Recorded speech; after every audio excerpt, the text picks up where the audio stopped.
Meeting is now being recorded. Okay. So, first of all, I just wanted to kind of say the administration and the governor still have as their priority taking care of our existing buildings and also doing the projects quickly. I'll talk a little bit about why we need the projects to be done as quickly as possible for a number of reasons, but one of them is a financial reason. And what we're going to kind of talk about is I want to give you a few little introductions about some of the people here that are working with me on this program. We definitely will get into the overview of the process, and I want you to take note of some important dates, and they're listed here, the 8th, the 25th of May, and July 1st. And as far as the process is concerned, we're going to talk about researching the different projects that are there. We're going to talk about doing some updating. I will talk a little bit about creation, but I'm not going to do the hands-on. As you know, we've offered hands-on the next 3 days in different locations, and you should, if you really need to go back there and learn how to do that again. A lot of people did that last year, and it's the same, so you don't really have to reinvent the wheel, but it's there offered for anybody that's kind of new to the system or somebody that just forgot and doesn't do it on a regular basis. And then I do want to talk about some documentation. We're going to hit studies, access board issues, preventative maintenance. I definitely are going to get into oversight. That's a very important part of this deferred maintenance program about projects that we've transferred money to you and what you need to do. And then I'm going to touch base a little bit on the ISA procedures and responsibilities.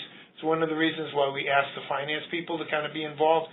I also would like the finance people to understand the whole deferred maintenance process so that they get a sense of, how the ebb and flow of the whole thing. So I had a couple of questions. We'll be able to print this webinar, and I can make a PDF of the webinar, and we'll post it somewhere so you can download it, okay? I think that answers the second question too, Christy.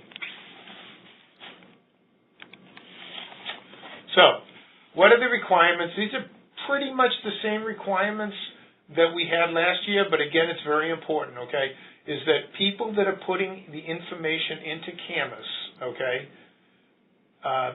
should receive the training.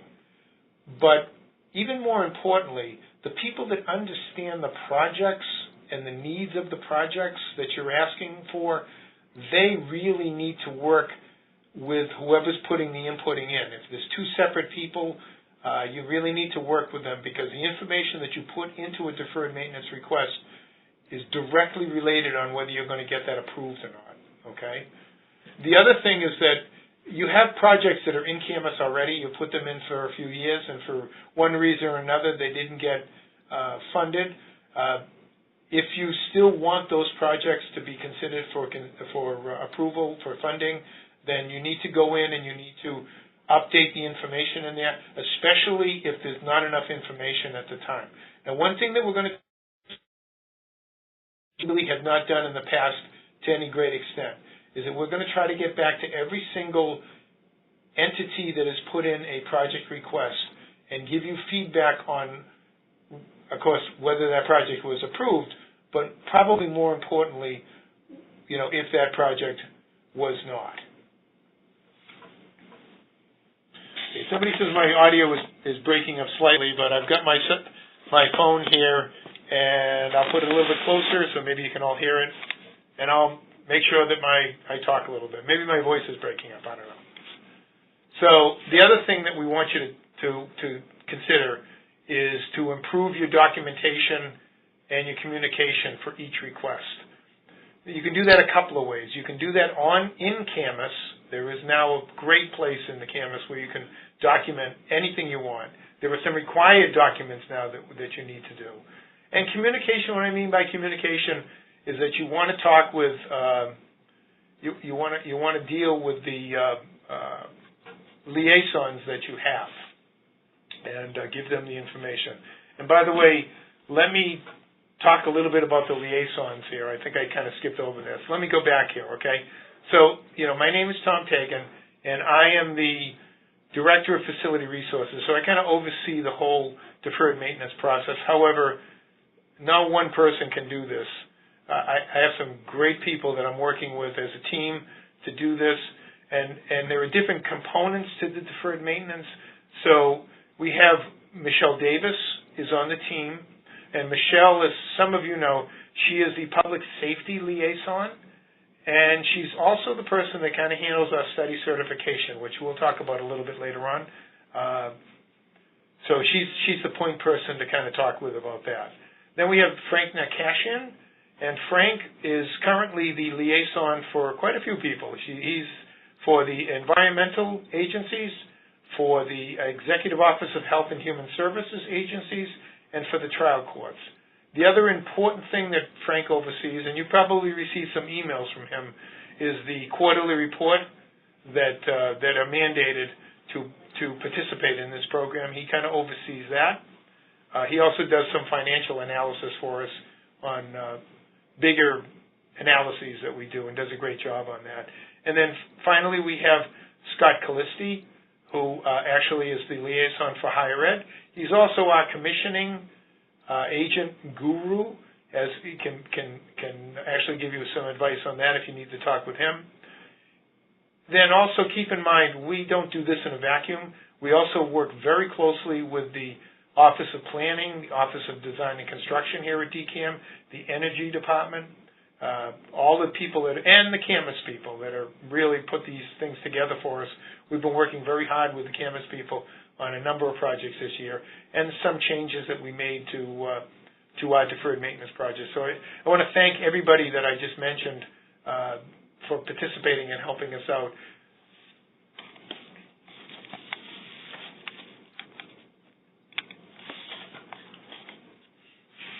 Another requirement, so I talked about some on the last slide, but some other requirements that we have is that your secretariat or your central oversight bodies need to approve your requests. So there is a process that we'll talk about where you put in all of your requests, deferred maintenance requests for FY19.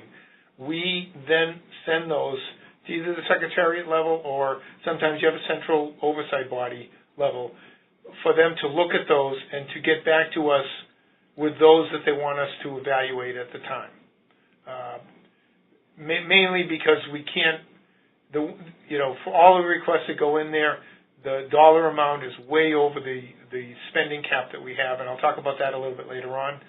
So we have to kind of pare them down to the ones that really need to be considered this year, and they change every year. That's the reason why you need to go in. I would also recommend that maybe you reach out to them with your own requests for them to consider these for our evaluation. We don't like to prioritize them because a lot of them are all priorities, but we really want a kind of a listing of the projects that they want us to look at this year at a certain dollar amount.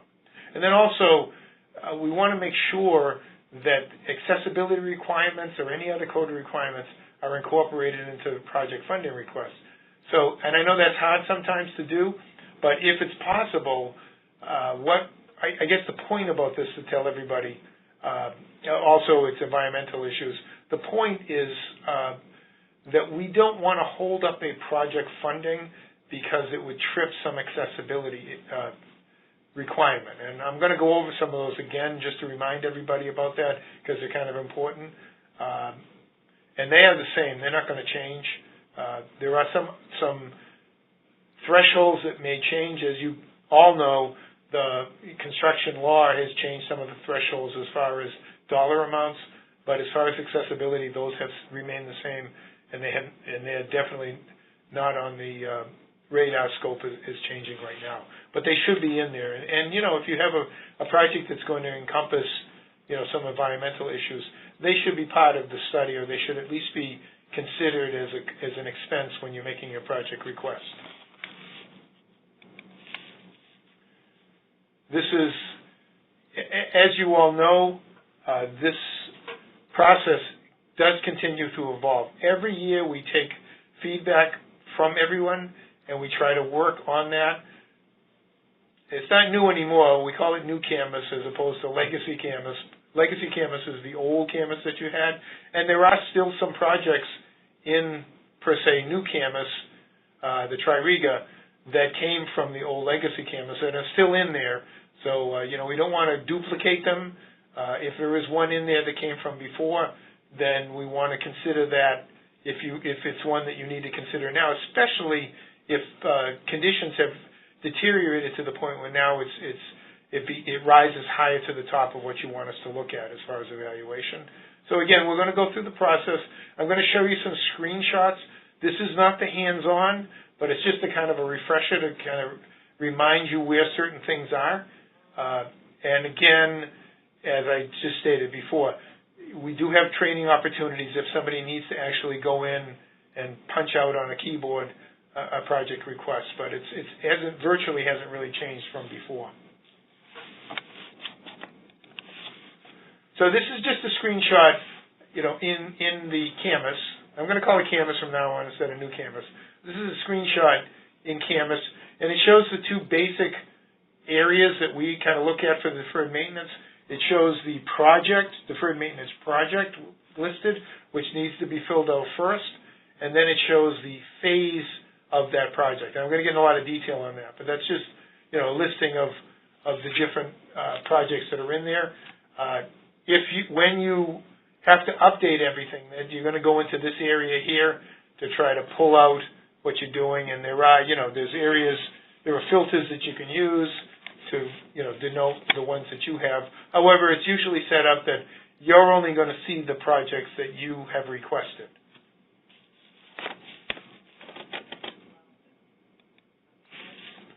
So again, this is a refresher. Some people might know this already, but there are two parts to a project, the project and the phase.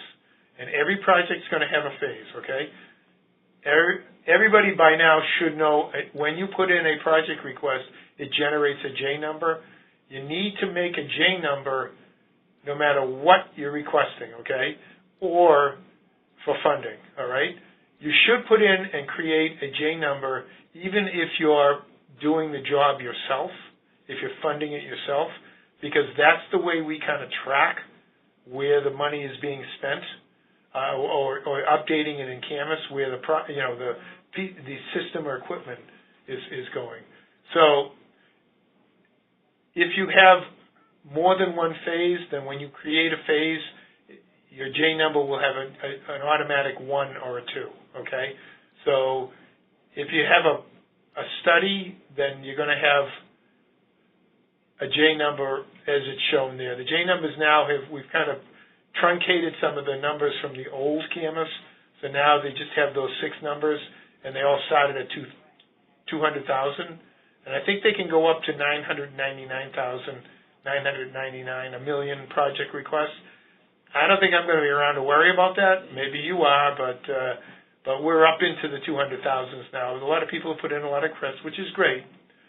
There's also, so when you put in a project number, you get that. Then when you put in your phase, you're going to get a phase 1 or a phase 2. And I will talk about that a little bit, but basically you have numbers of phases that you're putting in.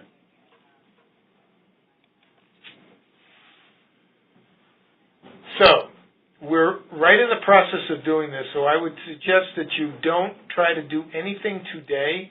Maybe wait until we've done all of the hands-on training before you go in there and start, going into your projects and looking them up and making any kind of changes to them. But very soon, we're going to change all the project requests from requested back to identified. So there'll be no requests in Canvas. All of your projects that you inputted in before will be labeled as identified. You must go back into Canvas, pull up all those projects, and then you need to request them. And so when you do that, then you go to the phase app, and then you have to fill out the attributes, which I'm going to go over in detail again because it's very important. So keep that in mind. So don't just say, oh, you know what, I requested some last year. I just want them to look at those again this year. We won't be looking at them because when we run a report, okay? The projects change. When we run a report, we only run requested projects. We do not look at identified projects. So unless they've been changed to requested, we're not going to see them. We won't evaluate them, and they won't be sent to the Secretariat for them to look at to give us their blessing on whichever ones you want. Again, we ask you when you put in a project, okay, that you start it with the corresponding fiscal year.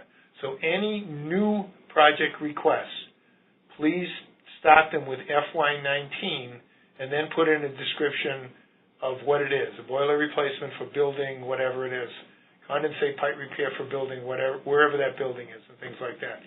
If you have a project that's already in there, change to identify, do not change the fiscal year to the 19. Leave it as it is. Just make it requested. We would like to know when that project was requested.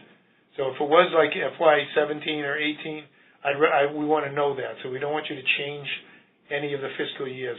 Fiscal year 19 should only be used on new project requests.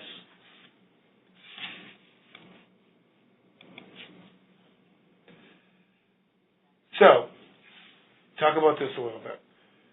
When you put it in and you go into the phase, after you've created your project, then you have to create a phase, all right? Depending on how many activities you need to do to complete that project determines how many phases you have.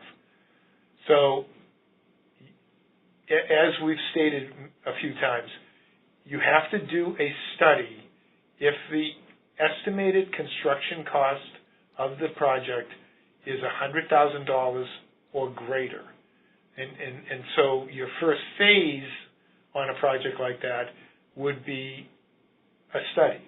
And so that would be the phase one on it would be for the study. If it doesn't need a study, meaning that the estimated construction cost is under $100,000, then you only need one phase. You need design and construction money.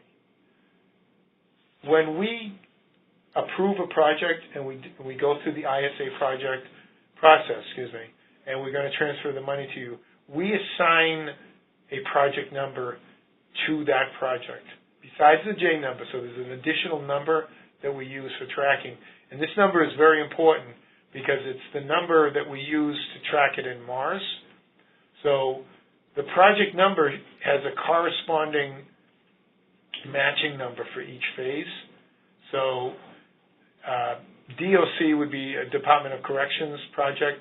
And just to explain how those numbers work, for deferred maintenance, it's DOC, and then the 19 is for the fiscal year, and then the numbers start at 50, and then we'll go up from there. So DOC 1950 would be the first project that we transferred out, and then if it was the phase would be an FT1 if it was design and construction under 100,000, and it would be perhaps an FT2 if there was also a design and construction involved with it. On the next example, the TRC 1961 FT2, right down here, the FT2 would refer to a project that we already had an FT1 approval of a study, and this is for the design and construction. And after the study was certified, which I'll talk about again, then you'd get the design and construction money using that new FT2 number.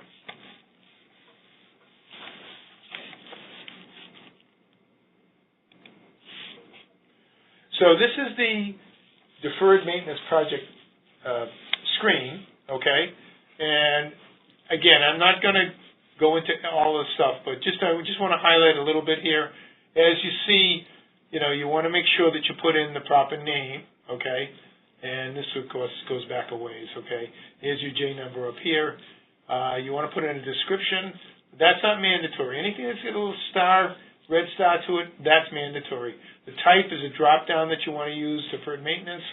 You want to put in the name of the person. Now, I would recommend that you put in the name of the person to whom we could call or contact if we have questions about the project or if we need to know any more information about the project. Probably wouldn't be a good idea if it's just somebody that just inputs for somebody else to put their name in. If they don't know how the project status is or what's going on with the project, or can answer, any kind of a variety of questions on the project, that shouldn't be the person's name. The requested date comes in automatically. You want to put in the name is critical, and all of these have a find where you can hit a find and it will kind of scroll down and you can pick out whichever you want to do. Same idea here, whether you want a priority, and we have the priorities will show. You can go in detail, but if you just do the find, you can see the different ones and just click on the one that you want. You also need to put in where it sits as far as the system class, and again, find will give you those different parameters to do it. So you complete your project first, and then you save and close it. And then you go to your phase. And this is the phase screenshot, just so you know about that. And this, I believe, is the same. This is the phase of that, okay? And so, again, keep in mind you have these red stars, which is you have to put in. This one we'll talk about in a little bit, the construction cost, estimated cost, which is the this would be an estimate of the actual total project cost, and the drop-down gives you a choice of if it's a study or if it's D&C. You can put that in. Then you also have to do the attributes, otherwise you can't request this project. So I want to go into a little bit more detail about that, but this is filled out, and I'm going to show you an example of one. But there are different, last year we added a few things to this, and some people filled them out really great, and then some people just didn't fill out anything and put them in. And quite honestly, if you don't fill in all this information in here, we can't actually evaluate the project, so it would get kicked out, or it would be evaluated at a very low score, and then we would get back to you and tell you, you didn't give us sufficient information for us to evaluate the project. And depending on how quickly we get that information, you may or may not get a chance to get that funded at the time. You might have to go back to the next year, the drawing board.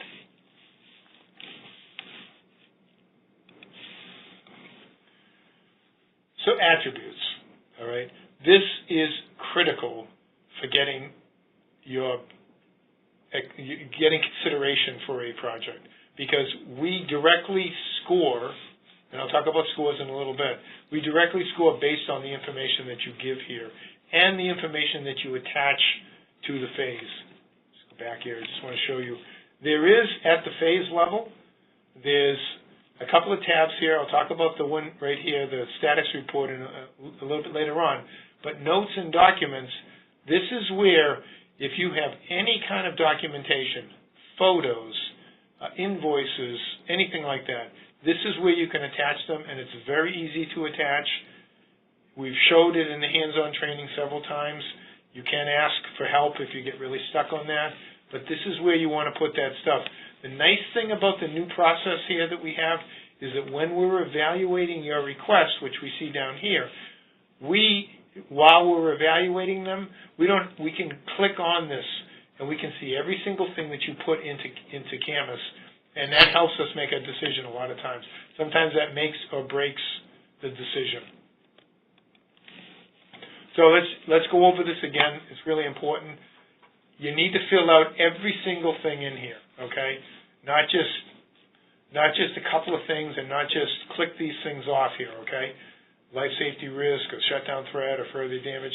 Don't just click these things and then leave all this stuff blank, okay? But if you did a study already, then you want to attach the study up here to the notes and documents. We want to know who did the study, and I do want to address one thing that we get. Occasionally, there are some people out there that have very competent engineers that do their own little study, or they come up with their own little prices. That's acceptable with the proper documentation, and I'll talk about that a little bit later on. But what's not acceptable is a dollar amount put in as far as the project is concerned with no backup documentation as to where you get that price. Doesn't help. We have no idea. You need to tell us how you got that price for your request. Everybody's got a lot better on that, but there's still times when I have no idea. Where did you say you got? It's going to cost $500,000. Where'd you get that price? So, again, if you have a cost estimate of when you get it, what's the source? It could be the study, but again, if somebody else did a study, you can write down. And in-house still means you need some documentation, okay? Not just filling this thing out, all right? And some sort of an idea. Reason we want the estimate date. Sometimes somebody will attach a study that was done 2 years ago, and maybe they didn't have it certified, but it's an old quote. In which case, if we do approve the study, you're still going to have to go back and get an updated cost because, as we all know, it escalates and things change and everything like that. Current phase of the project would be study or design, construction, things like that. And then, you can write in here other documents, but more importantly, attach this stuff. Or you can even write in here, see attachments. Talk about the life safety risk. How is this a life safety risk? Okay. How is this going to shut down your facility or your facility? How is it going to do further damage? Is it attached to something else so that if it fails, it's going to cause some other damage to something else? All right. We like to know from you what the age of the equipment of the system is. Okay. Is it 10 years old? Is it 30 years old? Is it like some boilers out there that are like 50 years old? Tell us what that is. That's helpful for us. If you can give us an estimate on the remaining life, and a lot of times, there are some, there are some different life cycles costs out there that you can pull out even on the internet. It talks about what an average boiler should last, what an average HVAC or a roof. Roofs are about 20 years. So if you put in here, my roof, has a lot of leaks, it needs to be replaced. It's 30 years old and it's beyond its useful life, or it's 17 years old. There's only 3 more years left. Things like that. Those are the information that we kind of look at very closely when we decide whether this merits us, approving it and moving forward to the funding level. Also, if you have some documentation on how much money you put into this particular system or equipment, put those down. And if you actually have the invoices, you can, again, attach them up here in the notes and documents.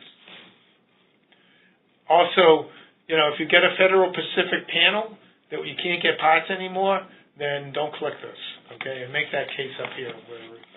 Now, some people, they have some monies that they can put towards a project. If you have some contributions for whatever source you have, write that down. Give us a tentative start date. I understand you can't give us a start date until you know, when you get the funding, but you can give us a ballpark area about that and how long you think it's going to take to do the project. Now, one thing that we're doing is we're actually looking at older projects that everybody did across the board and seeing how long it's taken you to actually complete your projects, whether it's a study or an actual design and construction. We're trying to get some statistics together that we could maybe see if we can come up with a new system to get them done quicker. There's a lot of reasons for that, but it is important for all of us that we get these. If you need funding for a project, then it should be a priority in what you're doing. And if there's a legitimate reason why you haven't got it done, then we need to know that. IG class completed, very important. Somebody at your facility or in your agency has had to have taken the Inspector General's classes on construction law. You're not qualified to do a project unless somebody understands construction law and is up to date on the new threshold levels, the new changes and things like that. If you can give us an estimate, depending on when you get the money, if you can give us an estimate on how much money you're going to think you're going to spend on this project in the current fiscal year, how much you think you're going to spend in the next fiscal year, then give us those figures, because it helps us to make a determination. And I'll talk a little bit about the cap right now.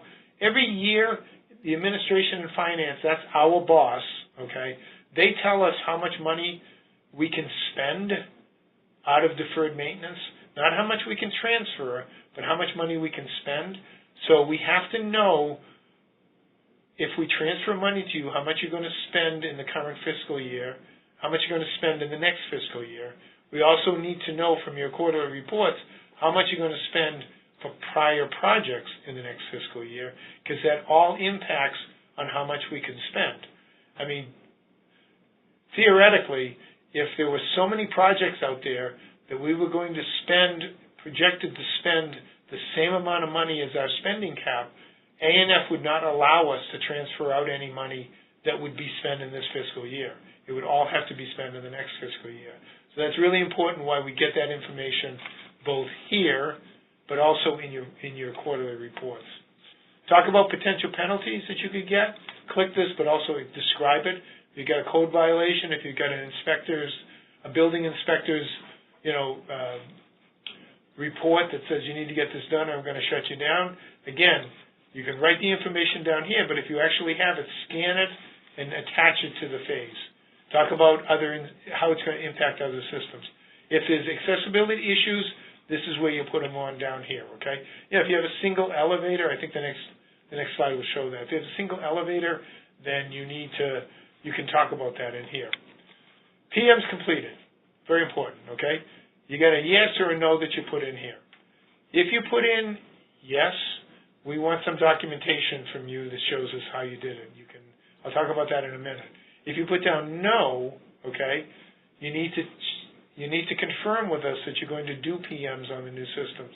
We don't want to put a new boiler in, or a new HVAC system in, or a new water treatment system in there, and then have your administration come back to you and say, we don't have enough money for your water treatment, or we can't buy you filters. Believe it or not, we've actually had that in the past.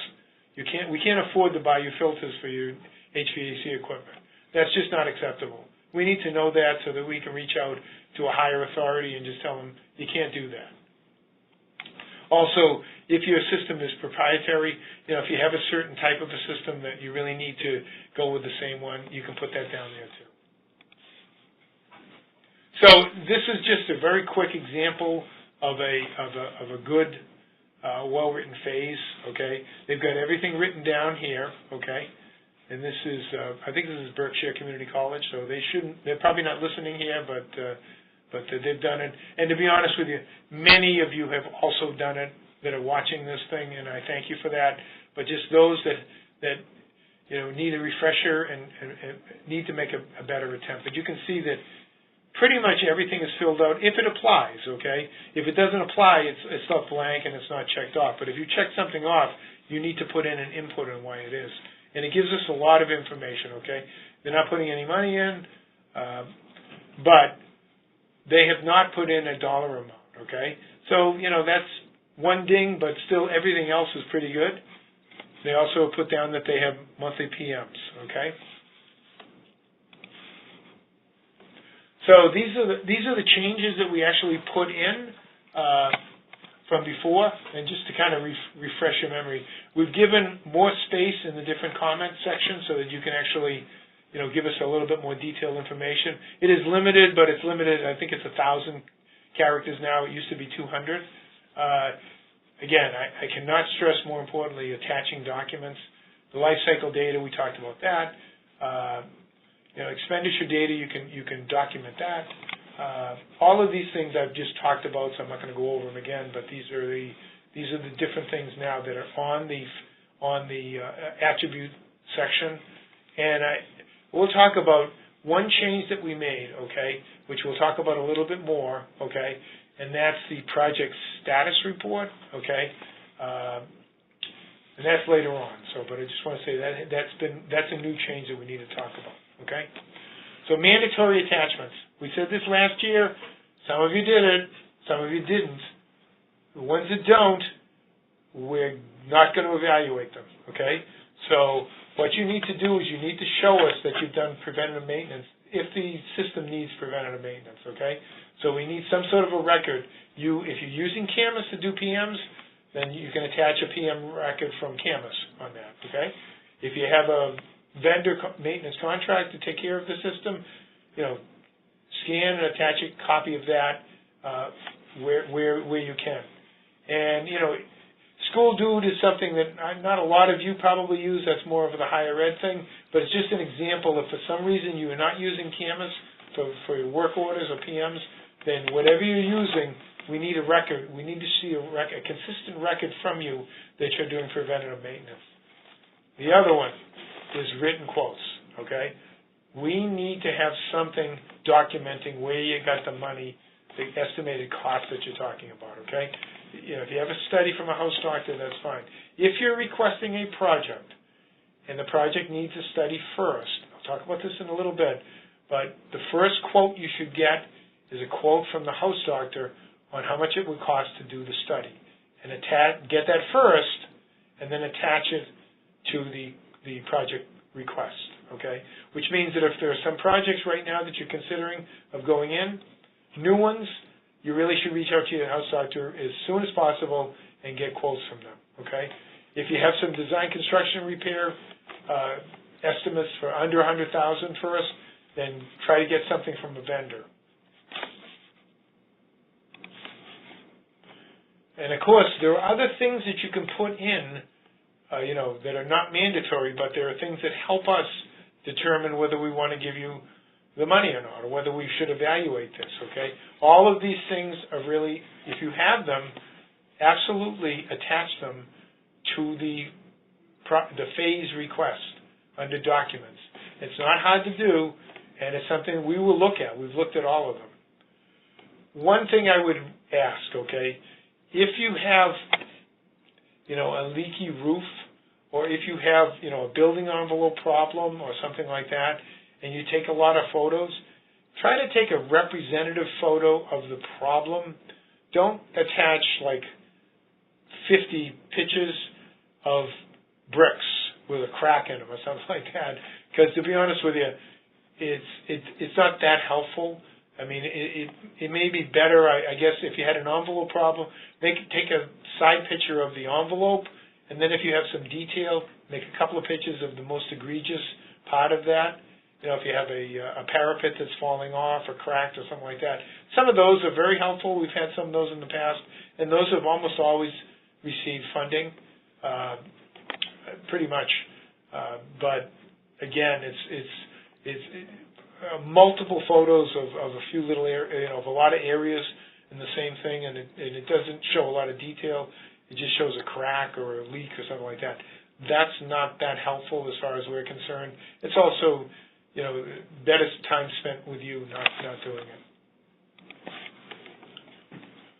So this is a little bit a repeat, I think, okay? But if you're putting in a project request that you know is going to have multiple phases, so you're going to be putting in a project request, then you're going to put in a phase for a study, and then you're going to put in a phase for design and construction. Only request the first phase, all right? Don't request both the study and the design and construction, okay? Do the phase one, okay, and then follow these steps. Get your quote from your house doctor. Put in your phase one for your study. Put in all of the attributes for that phase. Fill it all out like we showed a couple of slides ago, okay? Put in your phase two for your design and construction. But just leave that as identified. Don't mark it as requested. And don't put any dollar amount in for that particular phase, mainly because, until you do the study, you're really not going to know what that is. And that's good. That's the right way to do it, because then we'll look at it. If we think, oh, yeah, we really need to do this project for these people, we really need to give them the money for this project, then we'll approve the phase one, give you the money for the study. When the study comes back, in most cases, unless it's a really off-the-wall type of a price, we will be able to transfer you the money so that you can do the design and construction later on. If it's does go much, much more expensive, or we get into a lot more details, there are other ways we can do the project, but it might not be a transfer to you to do the project. So, just to repeat, if you have an estimated construction cost for a project that's $100,000 or over, you need to do a study, and we would tell you to have your house doctor use the study template to make the request for study certification. If you are doing in-house study, you need to use the template and have your in-house staff fill out the study in full, just like we would request from a house doctor, and submit that. All studies have to be over $100,000. They have to be submitted to DCAM for certification by the DCAM commissioner before we can send any money to you for design and construction. We'll try to get the certification done as soon as possible, or we might have to, if funding is not available, we may have to hold on to the study until we can fund it and things like that. But in most cases, it's a pretty smooth process. You do your study, you submit it for certification. Remember, Michelle Davis is our study certification administrator, and then we'll move from there. Now, we might touch base if we get a study in and we want a little bit of consulting. We might consult with a couple of other people here at DCAM. We might go to the design and construction people on that side, the different department. We might go to the accessibility team, or we might go to the energy team and get their input on the study before we move it forward to a certification. And depending on their input, we might get back to you and request that we kind of resubmit the study or consider these other components before we move forward. And that's only to everybody's benefit.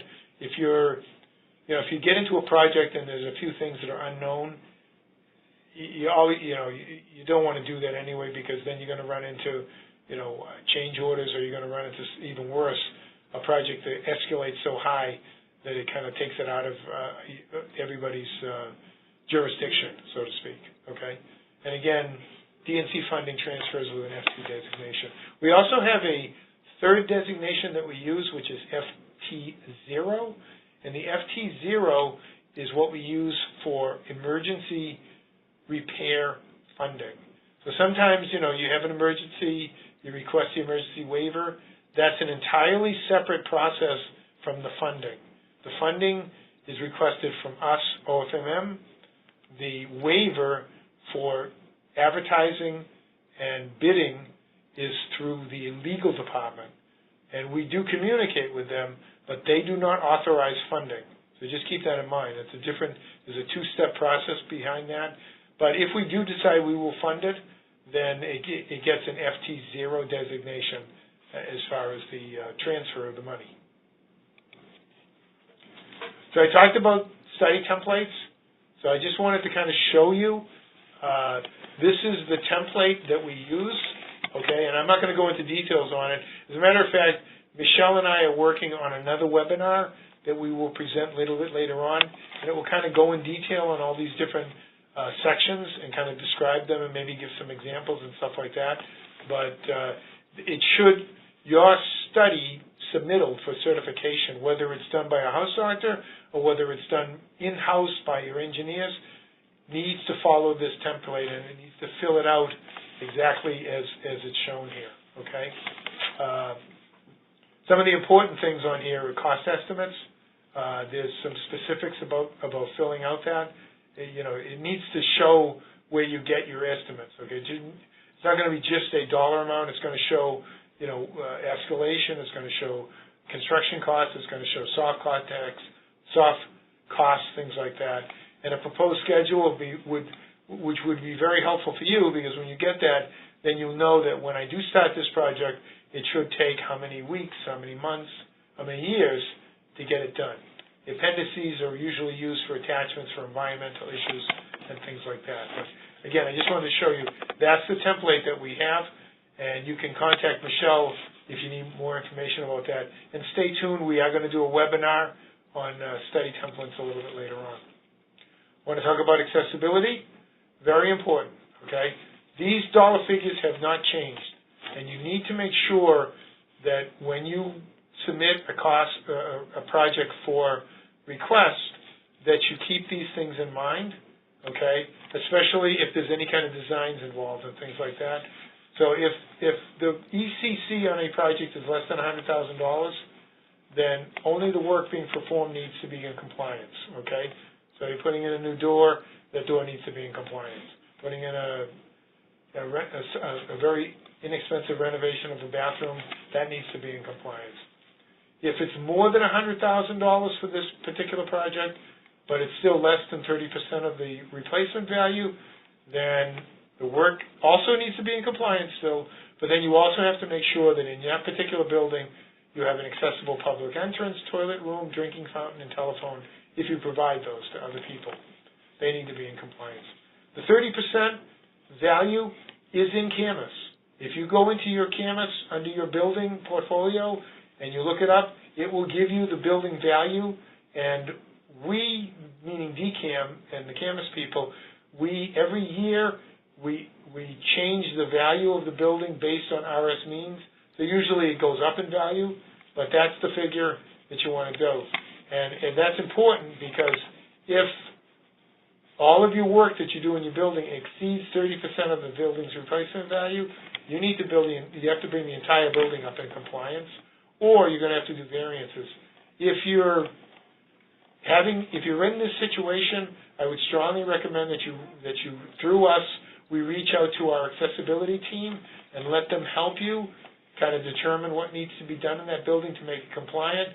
They can also help you with variances. And the variances are not from us. They're from the Architectural Access Board. The other thing you want to keep in mind, this is important because you have projects that you've been doing in the past. So these are all systems that you would consider to be exempt categories, okay? Because they really probably don't have an accessibility element to them. You know, if you're putting in a new switch gear, there's no accessibility element to that. However, if you did any work in any of these areas, okay, and you pulled a permit to do this work, and obviously I'm not going to get into that training, but you need to pull a permit if you're doing any of this work from the building inspection, the state building inspector. If you add up for the last 3 years, and if all of this work adds up to $500,000, more than $500, okay, then you need to also have public entrance, toilet room, drinking fountain, and telephone have to be in there. If all of this work adds up to more than 30%, you have to bring the whole building in compliance. So it's kind of important. 100,000 is one thing, but then you have to look back and say, well, how many projects have I done and how much did they add up to? And that's 3 years from 3 years of building permits. So you look back 3 years of how many building permits that you pulled. This is what I want to show you here is that besides the study that you're doing, if this is a new template that our accessibility team has made up, and this is the actual website where you can actually find it. We request that you have your house doctor fill this form out. You can get more information when you if you're doing a project, but you can go online and pull this out. It's in DCAMs. And if you have in-house people doing the study, again, you need to fill this out and submit it with the study. And basically, this is kind of a reminder of the different things that you need to do. I'm not going to go in detail on this. You can go online and get this and find it.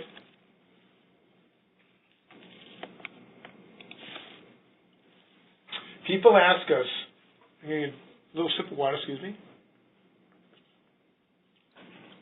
People ask us, how do you evaluate the projects? What do you actually do to evaluate the projects? This is basically our evaluation criteria. And so it varies from health and life safety to urgency to component priority and to whether ready to proceed. each one of these different categories, especially if there's a risk of loss of life, as you can see, risk of loss of life, some injuries, and a shutdown threat, they get a very high weighted score. So we weight each project request on a number of these different categories, and each one gets a different weight. It's a 0 to 9 score. If every single one of these categories got a 9, it comes out to 100 points. So the most a project can get is 100 points. Nobody ever gets 100 points. The least you can get, honestly, we score some 0, basically because you didn't give us enough information, or because we don't think it's a deferred maintenance request. And by that I mean you want to put in you want to take an office and you want to divide the office and make it into 2 offices. That's a programmatic thing. It's not deferred maintenance. So that's what we actually use. Now I want to talk about oversight, and there has been a change in the oversight that we need to talk about. Okay. However, I do want to tell you that once we give you money, you are required to do a oversight report for everybody here that's listening on a quarterly basis. Okay. And by that I mean every agency, every entity, including the trial courts. But I'm going to talk with higher ed later on about their requirements. For you folks here that are on this and come under that category, any of those executive branch agencies or the trial courts, you need to make an oversight report on a quarterly basis. So these are the requirements, okay? So if you have deferred maintenance projects that are active, you need to make a quarterly report. If you have new projects that are out there that have just started, you need to give us some sort of an update on that, okay? What you have to put in is you want to make sure that you put in there the project and the phase number and the total project cost. You want to make sure you document the expiration date. This is important for you because you don't want the ISA, the transfer of the money, that's the document that we use to transfer the money. You don't want that to expire and the project hasn't been done yet. Because if that happens and you go to pay a bill, you won't be able to pay a bill. And then your contractor is going to be screaming at you, how am I going to get the money? It's not impossible for us to go back and do it, but it takes a long time. And the comptroller actually doesn't like us to do it. So the more we do that, the more it looks bad on, honestly, both of us, okay? You want to put down the funding amounts. You want to put down estimated completion date. And this is something you can keep updating because when you make a difference in your quarterly reports, you can put down. We would request that there is a comment area there. If you've changed the estimated completion date, if you can give us an update on why, that would be good. You want to put down how much you expended. This is critical for us to figure out how much we're going to spend on the spending cap for this year. Sometimes, as time goes on and we look at different quarterly reports, we look to see, well, you know what? We're not going to spend out our spending cap that we have for this year, and it's only halfway through the year. So let's look at some more of the projects that didn't get funded initially and see what their score was. Maybe their score was just a little bit lower for approval. Now let's look back at those and just see, well, now we can fund that one. So let's go back to them and say, let's get started on this project. How much money can you spend this year on that, okay? So we want to know how much you expended to date. We want to know how much you intend to spend for the rest of the fiscal year. And we want to know what you might spend in the next fiscal year. As you make this out and you complete the project and you spent out all the money that you need to, okay, then you can also put in how much is that you would like to return to DCAM. Keep in mind, the money that comes to you for a project is solely for that project. In most cases, when the project's done and all the bills are paid, if there's trailings of money, that needs to come back to us so that we can redistribute it towards another project. Not necessarily yours, to be honest with you.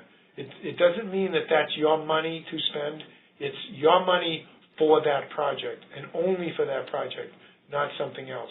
Now, if you're doing a project and there is some extra money, and there is something that is totally related to that project, my suggestion at that point is to reach out to your liaison with the particulars.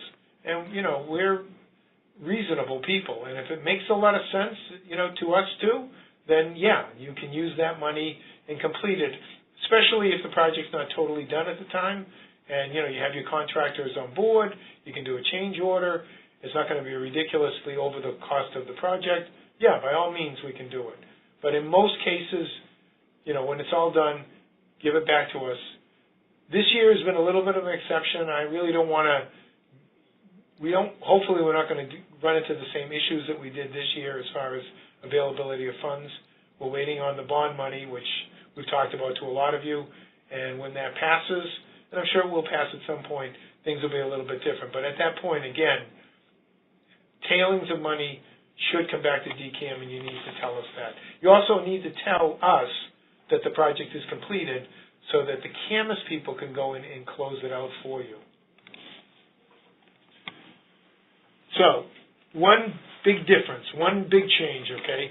You notice on the phase, okay, which is where you do your quarterly reporting, it used to say up here, quarterly report. We have now changed that tab, and so now it says project status report. So to make your quarterly reports, you want to click on the project status report to make your updated reports. And this is all the information. I'm not going to go over all of this again.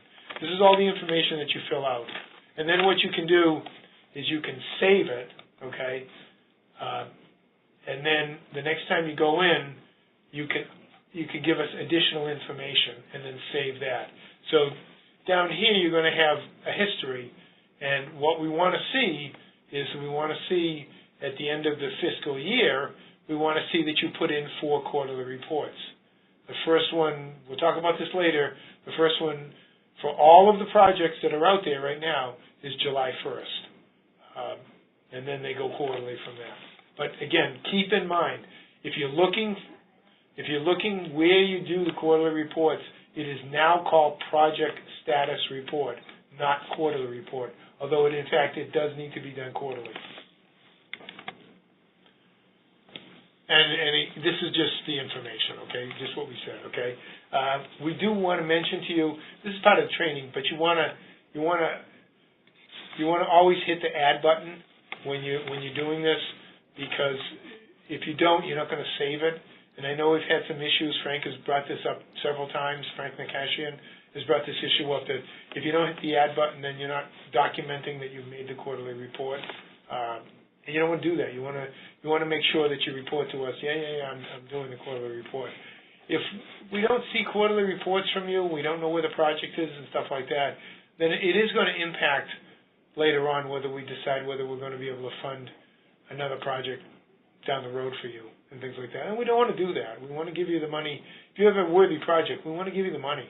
And we're only asking, if you're getting, $250,000, it's not hard to say go in and update this information for us.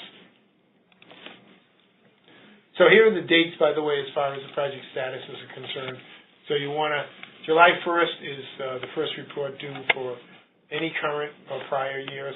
So if we've been giving you a little bit of extra money, and that's including the FTOs, the emergency ones, if we're giving you, any kind of money between now and the first of the year, or after that, then give us reports on everything that's in there right now on July 1st, okay? Then the next one would be stuff that goes out after July 1st, October 1st, January, and then April, and then again July, and everything like that. And you can see how the pattern goes. So my fiscal person wanted me to talk a little bit about an ISA, just so you understand. And I know if you're a fiscal person, then I'm talking to the choir. But your ISA is what we use to transfer the money from DCAM and the bond money that we have to the agency so that you can do a project. Okay, so all of this stuff is how the ISA is going to comply. One thing, let me tell you, is that we've been actually rewriting the ISA a little bit, and it's not here on any of these slides, but I'm going to tell you that in the ISA, when you sign it and return it so that you can get the money, there is a requirement in the ISA that says, I agree to do quarterly reports on this project. So you're actually legally signing that you will do quarterly reports. We added that this year just to make sure everybody understands that's important. And may I say, and Frank has reported this out to us several times, Frank Nakashia, is that most of you have been doing a great job on the quarterly reports, and we thank you, and we request that you really take that seriously, because it really is important to us for us to know where a project stands, and most importantly where it's going to land, where it's going to land as far as the spending is concerned. Okay, it does say you should not start a project until you have the money transferred to you and encumbered. In the past we have some people that have started a project, given the okay, without actually having the money, and you just don't want to do that. One issue that came up last year, and I'm not naming who it is, but one issue that came up last year was someone had a house doctor contract. I don't go into house doctors here, but I just want to kind of remind you, okay, your house doctor contract might be for a big amount. You might have a house doctor contract for like $500,000 with that particular house doctor, and maybe you've never used that person. That doesn't mean that you can give them a job and have them do some work because I've got $500,000 in a contract. That just means that you have the potential to spend $500 with that house doctor. Before you give them an okay to proceed for a study, you need to get the study money from us, and you need to encumber it for that for that particular study before you give that person the notice to proceed. Don't come to us later and say, hey, I have all this bills from my house doctor, because I gave them the notice because I thought I had a contract with them for all this amount of money. You have I guess it's a potential contract with them, or you have a contract, but it's just a threshold that you can spend with them. You also want to keep track of your house doctors, I will say, as you draw down with your different studies or designs, you don't want to give have a few $1,000s left and you're giving them a job for $10,000. You need to look ahead with your house doctors, go to the designer selection board, and start the whole process to get new house doctors before you run out of money. You also, as far as the ISA termination, you want to definitely contact your liaison. If you have an ISA, if you have a project that's been moving along, but it's going to not be done by the time the ISA expires, prior to it expiring, you want to contact your liaison and ask to amend the ISA and amend the date and make it longer. And you actually start with another ISA with a longer date. You should have a good reason why this project is taking so long. Most ISA dates are 2 years, and that should be long enough to have a project done. There could be some exceptions, but in most cases, if this project was that important that you asked us for money, you really need to follow through and make those projects move along and get them done. I mean, standard, construction protocols, 4 to 6 months on a study, 4 to 6 months on a design, and a year on construction or less. We have a small projects team that have been able to do a lot of projects in a year's time or under a year's time.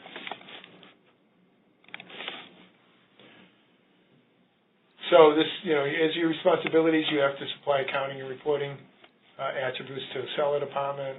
You have to put in one important point I want to say is that in the past we've had people that had paid bills, and when they paid the bills, they put in the project number, but they didn't put in the phase number, and that is very important for us to keep track of the actual expenditure, because we go into Mars and look that up. Besides what you tell us, we look into Mars, and you might have some, some bills that you're going to pay, and which is the reason why we need you to tell us how much you intend to spend at the time, and not necessarily the expenditure to date. We do compare those just to make sure that we're all on the same page, okay? But please, it's important. And I usually am talking to the facility person who actually signs off and approves the bills for the project itself. If you're signing it and dating it, make sure you write down the full project and phase number on the invoice or whatever you need to sign, just to make sure that whoever's inputting that into Mars to pay the bill, they understand that they have to put the full amount in, including the phase. And this is just kind of a form of an ISA, just to show you some of the things that we're telling you about here, account numbers and things like that. Oops, sorry. Here's the program code. If you're not sure what the number is, this is the project number that I was talking about before. You can recognize it. The DOC 1955 ST2. So that's a DOC project. It was a fiscal 19. Here's the dollar amount, and it was a design and construction because it's a phase 2. And here's the account number. And also it says on here where the expiration date is, where it's going to terminate. And this is critical. You should put that in the quarterly report, and you should put it in your calendar. You should kind of keep track of that. This is also, it's a part of attachment B. It's also here too. Okay. There's your phase number again, and here's your account number. Those are kind of critical. You should be putting those on any invoice that you pay, and it comes off the ISA. You should look at you should get a copy of the ISA and put it in your contract file. And remember, if we delegate a project to you, you need to keep a project file with all of this information in case the Inspector General comes out and kind of wants to examine your project file, or we might come out and do an audit. When we delegate a project to you, we're putting our name behind yours, and we're saying, hey, you can do this project and follow all the laws and stuff like that. And so sometimes we want to double check and make sure that you can actually do it. One thing I think Frank wanted me to tell you, Frank Mercashian wanted me to tell you, is that the Canvas data is separate from the Mars data. So that's why we need you to put in the Canvas information, okay? It's user generated. It's not done by Mars. So you can report some flexibility, and also you might have different funding sources. So we need to know that. I mean, there's some federal fundings that go in, and we just need to know how much is going to be spent on a project. Because a lot of that has to do with updating Canvas. So let's get into some dates, okay? So this is April the 24th, and we're having some trainings the next few days, okay? So we're asking you by May 8th, Tuesday, May 8th, to review and update all your deferred maintenance requests, making sure that all requests are entered into Canvas. That means new ones too. But you also want to make sure that the status code is requested. And if you need to attach anything, so look at the old projects. If you did not attach PM documentation, if you did not attach quotes from a house doctor or from a contractor or from any source at all, you need to go back and attach those back in there, okay? Remember that we're only going to be looking at projects that have that are requested. If they're identified and you don't change that, then they won't be evaluated.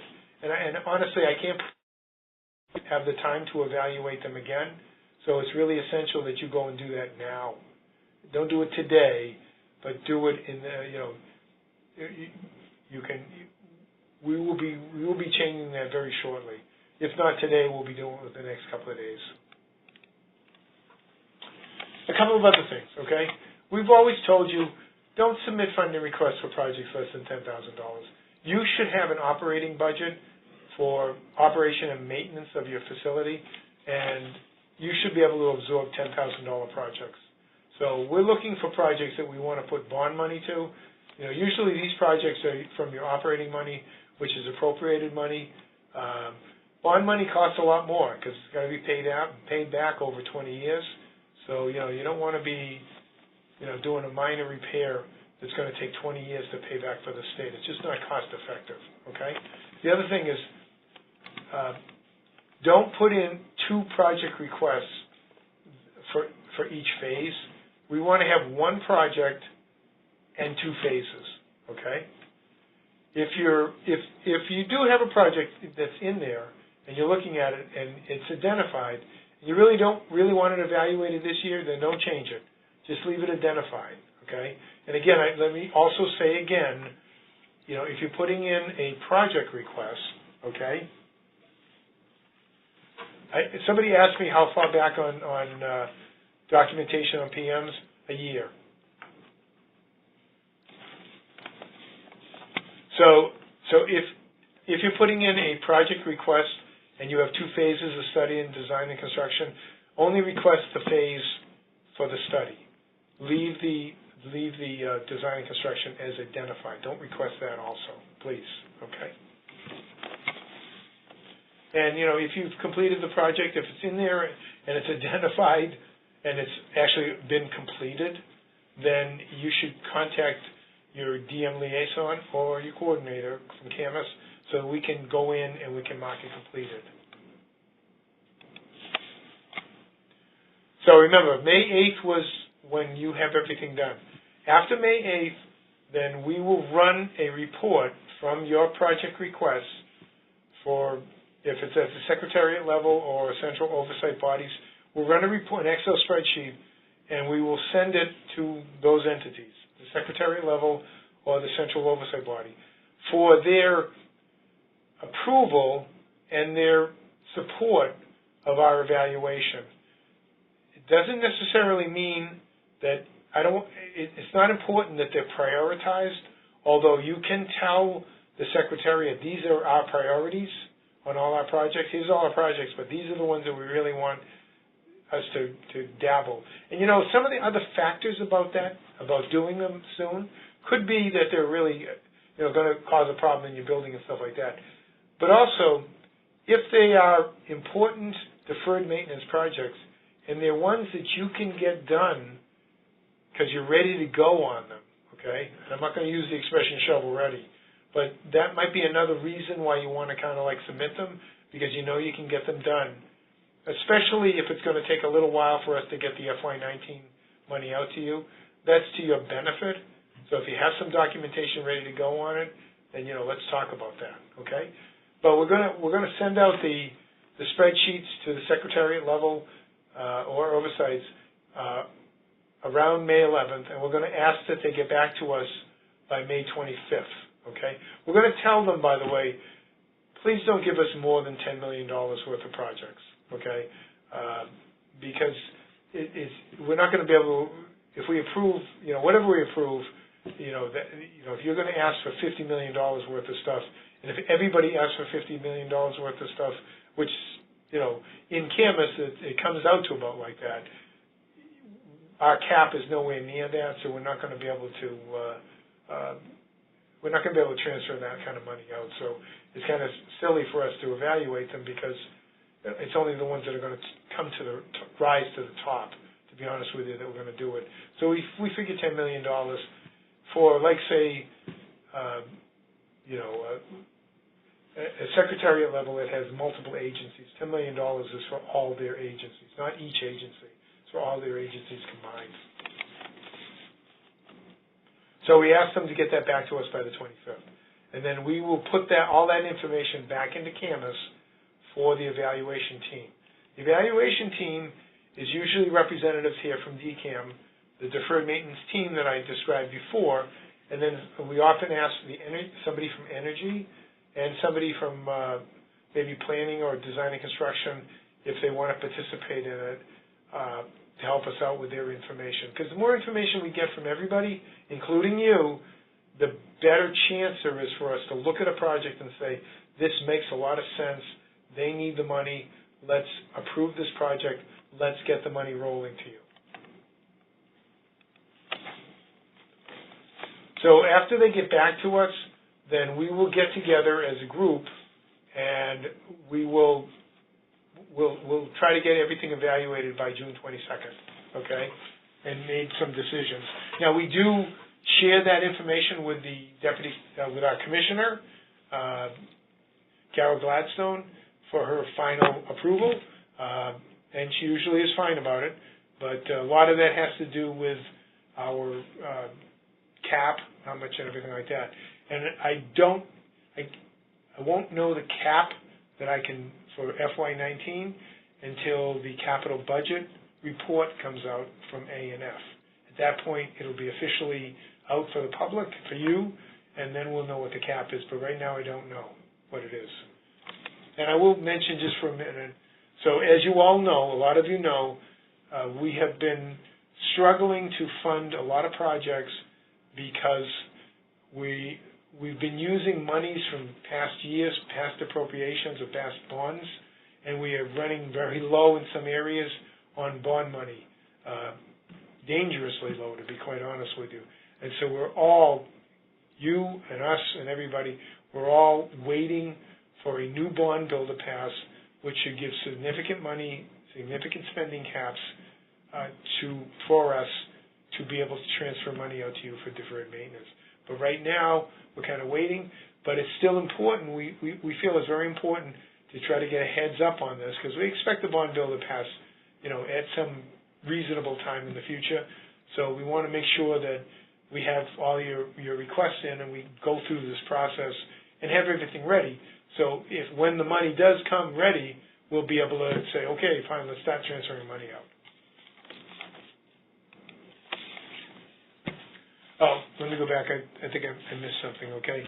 So, if we all agree that this project needs to be done and the estimated cost, the ECC, or estimated construction cost, is over $100,000, is $100,000 or greater, we'll provide funds for you for the study, and then we'll try to get a better cost estimate, code requirements and a project schedule. And again, in most cases, it's not an 100% guarantee, but it's very close to that. We'll keep moving forward with the design and construction in the future on that, barring any unforeseen, glitches that we all run into. So again, if once you do the study and you get the money back for the project, if the project is going to cost less than $2 million, then you can get the rest of the money for the design and construction, and you should not start that until you get the money for the design and construction. If the project still is a worthy project and we all agree it needs to be done, and the cost of the project is ECC is over $2 million, the project will still move forward. However, at that point, DCAM has to run the project. That's by law. DCAM has to run the project, and so they would, instead of transferring the money to you, they would take the money, put it in a project for you, and then they would run it. And so we'd have to go down that road if we get to that point. Now, right now, it's the over 100,000, under 2 million. There are some proposals to raise those thresholds. Doesn't make sense to talk about them right now, just because there's nothing officially done. But if that happens, then those dollar amounts will change, okay, as far as when you need to do a study and whether you can actually have all the money and do the project yourself. It's not on this particular webinar, but just a reminder that if a project costs between $250,000 and $2 million right now, we can give you the money and we can do what we call delegate the project to you, which means that we're confirming to A&F, Administration of Finance, that you can do this project and follow all construction laws and do a good project. That threshold might change, but right now it's delegation between $250,000 and $2 million. You don't need delegation if it's under $250,000, So if it's between 10,000 and 250, and you get the money, you don't need delegation. But in any case, the MAAB, the accessibility thresholds, there's no proposal to change those.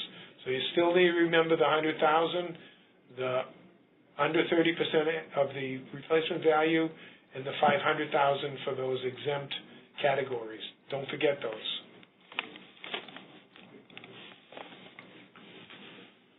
So after we do our evaluation, we get all the approvals from everybody, then we can start releasing funds. And we actually have to go through, after our commissioner, we do go to A&F, and if they give it the approvals, then we will start transferring money, hopefully as soon as like 4 to 6 weeks after that, so sometime in the summertime, okay? And then we need to talk with the fiscal staff, we need to and get the information from you on any unspent project funds on any current projects that you're doing from previously approved and transferred projects to have them given back to us.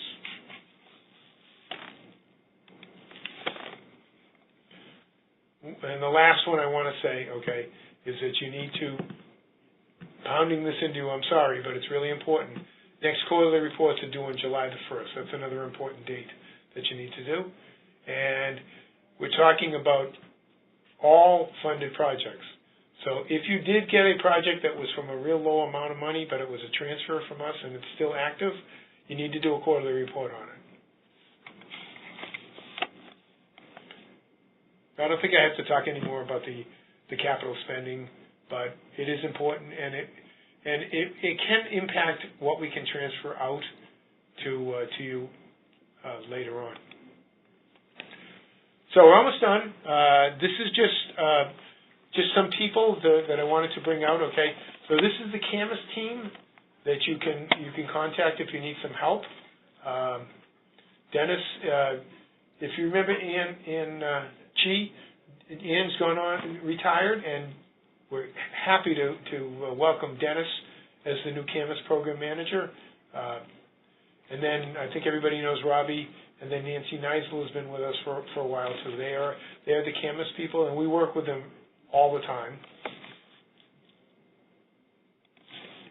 And then again, this is a refresher again about your liaisons. So you can always come to me. By all means, please keep your liaisons in the loop, though. If there's something, if you can't, if for some reason you can't get a hold of the liaison, you can always come to me. One thing I want to say is that we're a team of people, and we have some cross-referencing on this, so that if for some reason Michelle was out and you needed some help on something, and even though she's a public safety liaison, feel free to contact me or Scott or Frank for if it's immediate need that you need, immediate information that you need on that. We're always welcome to help you out. That's our job here, is to help you out on this particular program. And you might have other unrelated to deferred maintenance, or maybe just to your facility or something like that. Again, reach out to your liaison or any of us with questions. And keep in mind, as I said, Michelle kind of works on the study certification. Scott's with Scott is the liaison for higher ed and commissioning, and Frank Nakashian is the guru as far as the quarterly reports. And he's not a bad guy, even if he's chasing you around. I also, just so you know too, we also have we're going to be getting in interns, and they will be reaching out too to help Frank out, because he's got a lot on his plate. He does a great job. So those are us, people of the team, to help you out. So that's the presentation. I'm going to stay here. If you have some questions, put them in on the public chat. I'd be happy to try to answer them.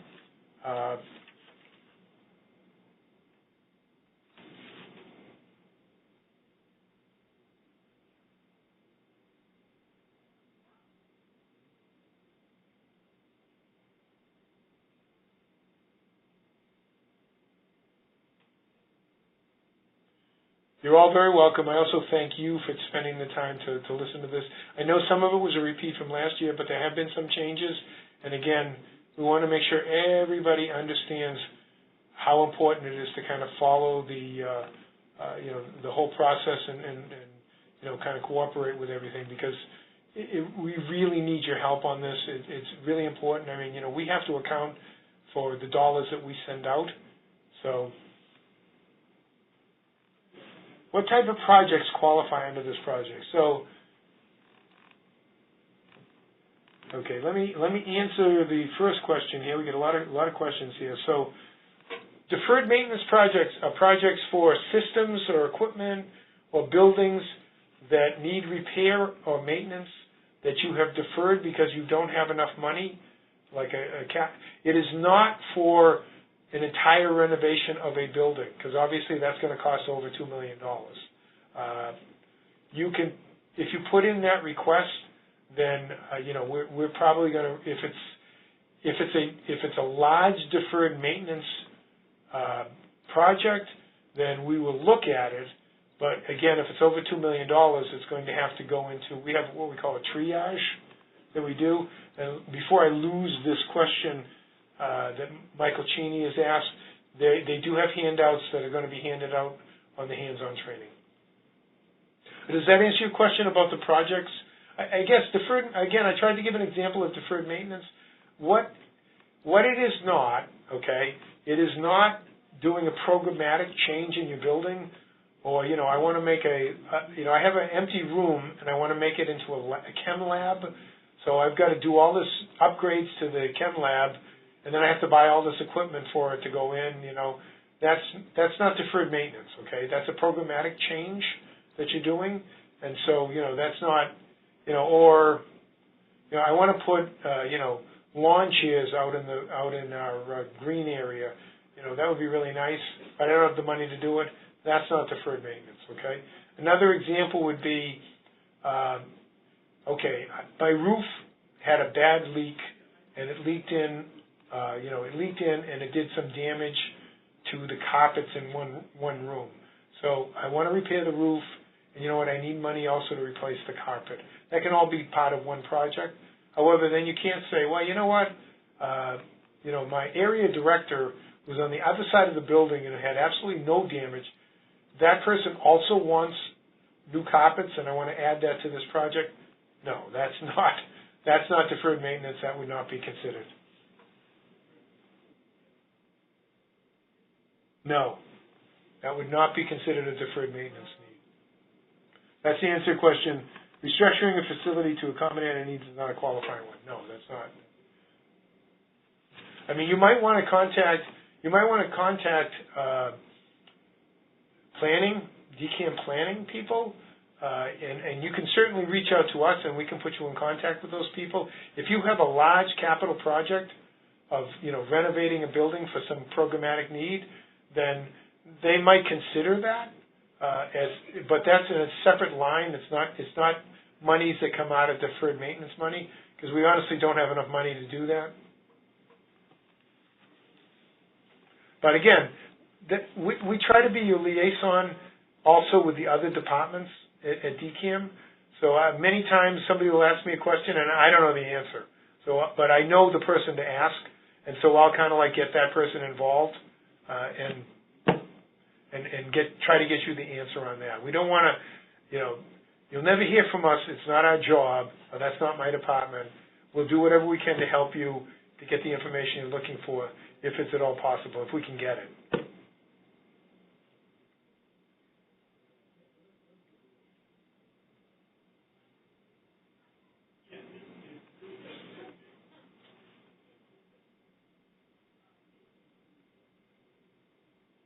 Again, everyone is welcome for this presentation, and feel free to contact me or your liaison if you have a question related to this that you just need a little bit more clarification or you're trying to remember. And again, I have recorded this session, and afterwards we will try to post it as a YouTube somewhere on the DCAM website. I'm not sure whether we do it under OFMM or under Camus. We have to discuss that here, but I promise you it will be somewhere. And we'll tell you where it is.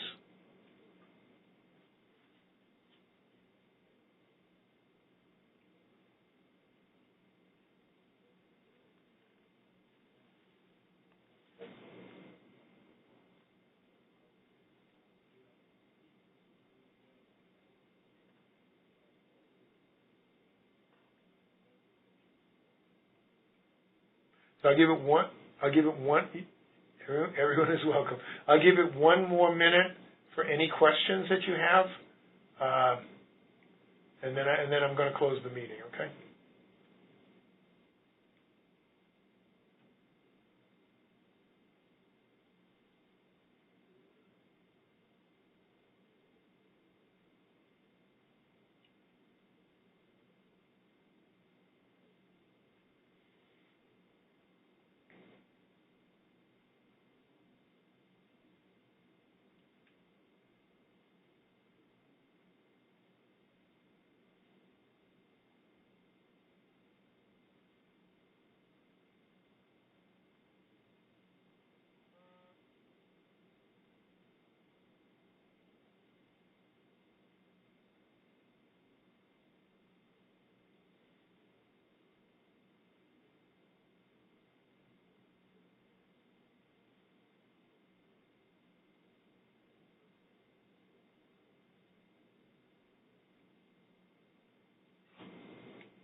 Okay, so it looks like we've answered all the questions that came in. So again, thank you all for your time. Give it a little bit of time here, okay? At least after today, and then I'll check with our Canvas people, with Robbie Brown was actually working on that to change everything back to identified, and then you can go in and start working on your project requests. Please start those as soon as possible, because I know this time is a little. We tried to give you some decent time to get it done, but we want to move it along and things like that.